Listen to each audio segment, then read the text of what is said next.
লক্ষ্মী পূজাৰ ৰাতি ঘৰৰ এই ঠাইত এটা পাত্ৰত অলপ পানী ৰাখি পানীৰ ওপৰত ৰাখক এগছি প্ৰদীপ আৰু এই দুটা শব্দ মুখেৰে ক'ব।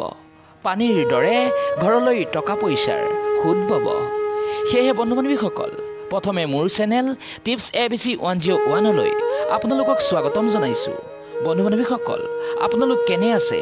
আশা কৰোঁ ভালে আছে, সুস্থ আছে আৰু সদায় দৰে এই চেনেলৰ প্ৰতিটো ভিডিঅ' চাই গৈ আছে।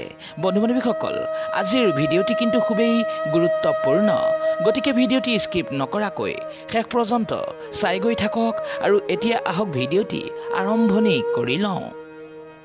বন্ধু বান্ধৱীসকল, আজিৰ ৰাতিটো কোনো সাধাৰণ ৰাতি নহয়। আজিৰ ৰাতিটো হৈছে কোজাগৰী পূৰ্ণিমা, শৰৎ পূৰ্ণিমা, অৰ্থাৎ মা লক্ষ্মীৰ আগমনৰ পবিত্ৰ ৰাতি। বিশ্বাস আছে যে আজি নিশাই মা লক্ষ্মী সৰগৰ পৰা নামি আহে আৰু যিয়ে জাগি থাকি তেওঁক স্মৰণ কৰে তেওঁৰ ঘৰলৈ নিজে আহি স্থায়ীভাৱে থাকিবলৈ লয়। এই দেৱী হৈছে ধন, ঐশ্বৰ্য, শান্তি আৰু সমৃদ্ধিৰ প্ৰতীক। এই লক্ষ্মী পূৰ্ণিমাৰ ৰাতি তেওঁ গোটেই পৃথিৱীত বিচৰণ কৰে। সেয়েহে লক্ষ্মী পূজাৰ ৰাতি সকলোৱে লক্ষ্মী দেৱীৰ পূজা অৰ্চনা কৰে। এই পূৰ্ণিমাত শুদ্ধ ও পবিত্ৰভাৱে তেওঁৰ উপাসনা কৰিলে তেওঁ অধিক সন্তুষ্ট হৈ ভক্তক দুই হাতেৰে আশীৰ্বাদ দিয়ে। যি ব্যক্তিৰ ওপৰত মা লক্ষ্মীৰ কৃপা থাকে সেই ব্যক্তিৰ জীৱনত কেতিয়াও কোনো বস্তুৰেই অভাৱ নাথাকে। সেই ব্যক্তিৰ সকলো ইচ্ছাই পূৰ্ণ হৈ উঠে। গতিকে আজিৰ এই ভিডিঅ'টিত এই শৰৎ পূৰ্ণিমা বা লক্ষ্মী পূৰ্ণিমা ৰাতি কৰা এনে এক সহজ কিন্তু খুবেই অলৌকিক ও চমৎকাৰী উপায়ৰ বিষয়ে ক'বলৈ বিচাৰিছোঁ, যিয়ে আপোনাৰ জীৱনৰ পৰা দুখ, কষ্ট ও দৰিদ্ৰতাক চিৰদিনৰ বাবে আঁতৰাই পেলাব। অধিক চমৎকাৰী এক উপায়। বন্ধু বান্ধৱীসকল, এই উপায়টোৰ বাবে আপুনি পানীৰ পাত্ৰত এগছি প্ৰদীপ জ্বলাব লাগিব। এই উপায়টো যদি সম্পূৰ্ণ বিশ্বাসেৰে আপুনি কৰিব পাৰে, তেন্তে এই উপায়টিৰ মাধ্যমেৰে আপুনি দেৱী লক্ষ্মীক সন্তুষ্ট কৰি তেওঁৰ কৃপা ও আশীৰ্বাদ লাভ কৰিবলৈ সক্ষম হৈ উঠিব। গতিকে জানো আহক এই উপায়টো আপুনি কেনেকৈ আৰু কি ভাৱেৰে কৰিব। বন্ধু বান্ধৱীসকল, মূল বিষয়বস্তুলৈ আগবঢ়াৰ আগতেই আপোনালোকক এটা সৰু অনুৰোধ। যদি আপুনি এই চেনেলত একেবাৰে নতুন, তেন্তে ভিডিঅ'টিত এটা লাইক কৰি যদি সম্ভৱ হয় তেন্তে চেনেলটো ছাবস্ক্ৰাইব কৰি দিব, যাতে ইয়াৰ দ্বাৰা আগন্তুক দিনত এই চেনেলত আপলোড হোৱা প্ৰতিটো নতুন নতুন তথ্যৰ ভিডিঅ' আপোনালোকে ন'টিফিকেশ্যনৰ দ্বাৰা পাই গৈ থাকে। এতিয়া আহক মূল পৰ্বলৈ আগবাঢ়ো। বন্ধু বান্ধৱীসকল, ইয়াৰ বাবে আপুনি লক্ষ্মী পূজাৰ সন্ধিয়া সূৰ্য অস্ত যোৱাৰ পাছত স্নান কৰি পবিত্ৰ কাপোৰ পৰিধান কৰি ল'ব। ইয়াৰ পাছত ঘৰৰ পূজাগৃহত সোমাই পূজাৰ ঠাইত তামৰ, পিতলৰ বা মাটিৰ যিকোনো এটা পাত্ৰ লওক আৰু সেই পাত্ৰটো একেবাৰেই পৰিষ্কাৰ হ'ব লাগিব। তাত আপুনি পৰিষ্কাৰ পানী ভৰাব আৰু পানী ভৰাওঁতে মনতে ক'ব, এই পানী মোৰ জীৱনৰ শান্তি, স্থিৰতা আৰু সমৃদ্ধিৰ প্ৰতীক। পানীৰ অৰ্থ হৈছে জীৱন। যিদৰে পানী বৈ থাকে ঠিক সেইদৰে বিশ্বাস ও ধনৰ ধাৰাও এনেকৈ বৈ থাকিব। তাৰপিছত সেই পানীৰ ভিতৰত ৫ টকাৰ এটা কইন ৰাখিব। এই ৫ সংখ্যাটো হৈছে পঞ্চতত্বৰ প্ৰতীক: মাটি, বতাহ, অগ্নি, পানী আৰু আকাশ। এই ৫টা শক্তিক একলগ কৰি আপুনি আপোনাৰ জীৱনৰ পঞ্চগুণ সমৃদ্ধিৰ আহ্বান কৰিছে। যেতিয়াই ৫ টকাৰ কইনটো পানীত ৰাখিব, সেই সময়ত মনতে ক'ব, এই ধন যেন শুভ কামত ব্যৱহৃত হয়, মোৰ সংসাৰত সুখ আৰু শান্তি স্থায়ী হওক। বন্ধু বান্ধৱীসকল, এইবাৰ আহিল মূল অংশটো, প্ৰদীপ জ্বলোৱা। ইয়াৰ বাবে এটা সৰু মাটিৰ চাকি লওক, তাত তিলৰ তেল বা চামেলিৰ তেল দিয়ক আৰু তোলাৰে এডাল শলিতা ৰাখক।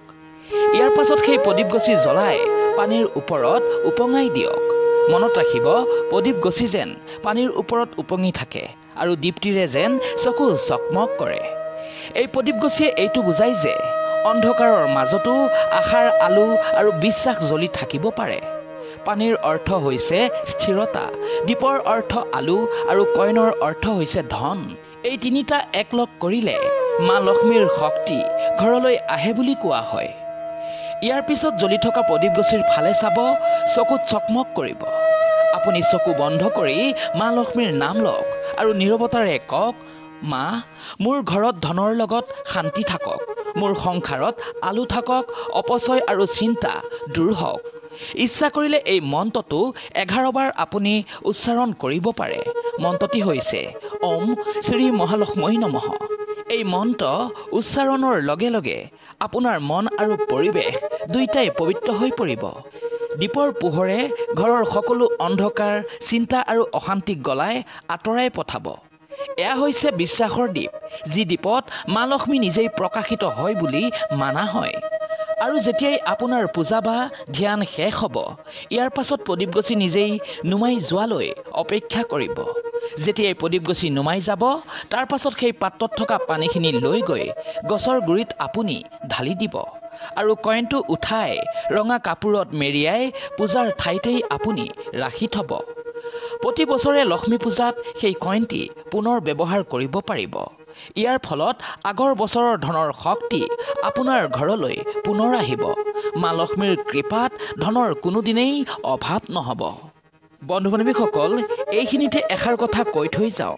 আপুনি যিবিধ চাকি জ্বলাবলৈ ব্যৱহাৰ কৰিব, সেই চাকিবিধ একেবাৰেই পাতল চাই ল'ব আৰু উপায়টো কৰাৰ আগত চাকিগছিক কেনেকৈ পানীৰ ওপৰত উপঙাই ৰাখিব পাৰি, তাৰ বাবে তলত কোনো বস্তুৰ সহায়ৰ প্ৰয়োজনো হ'ব পাৰে। তাক আগতেই আপুনি ঠিক কৰি ল'ব। ইয়াৰ বাবে আপুনি কোনো থাৰ্মোকলৰ সৰু বাতি বা কোনো এনে বস্তু আপুনি প্ৰয়োগ কৰিব পাৰে, যিয়ে বন্তিগছক পানীত উপঙাই ৰাখিব পাৰিব। এই উপায়টো কৰাৰ আগত আপুনি এই বন্তিগছ কেনেকৈ উপঙাই ৰাখিব পাৰি তাৰ যোগাৰ কৰি ল'ব। বন্ধু বান্ধৱীসকল, এই উপায়টো কোনো যাদু নহয়। ই এটা বিশ্বাস আৰু ধাৰ্মিক শক্তিৰ সংযোগ। যিদৰে প্ৰদীপগছি পানীৰ ওপৰত উপঙি আছে আৰু পোহৰে উজ্জ্বল কৰি তুলিছে, তেনেকৈ আপোনাৰ জীৱনতো আপোনাৰ সপোন, বিশ্বাস, আশা এই সকলো উজ্জ্বল হৈ উঠিব। যদিহে আপুনি মনত বিশ্বাস ৰাখি এই উপায়টো পালন কৰে, তেন্তে মা লক্ষ্মীয়ে নিজেই আহি আপোনাৰ ঘৰত সুখ, ধন আৰু শান্তিৰে ভৰাই তুলিব। জীৱনত অভাৱ নহ'ব, দুখ দুৰ্গতি দূৰ হ'ব আৰু সকলো দিশৰ পৰাই ধন আৰু সমৃদ্ধিৰ সোঁত ববলৈ ধৰিব। গতিকে ভিডিঅ'টি যদি ভাল লাগিলে, লগতে আপোনাৰো ঘৰখনৰ ওপৰত যদি লক্ষ্মী মাৰ কৃপা সদায় বৰ্তি থকাটো আপুনি কামনা কৰে, তেন্তে কমেণ্টত জয় মা লক্ষ্মী বা জয় মা মহালক্ষ্মী লিখি আৰু 10 জনলৈ ভিডিঅ'টি শ্বেয়াৰ কৰি দিব। শেষত সকলোৰে সুস্থ তথা মংগল কামনাৰে আজিলৈ এৰিছোঁ। পুনৰ এটা নতুন ভিডিঅ'ৰ সৈতে আকৌ আহিম। আজিলৈ আহিছোঁ, ধন্যবাদ। সকলো ভালে থাকক, সুস্থ থাকক।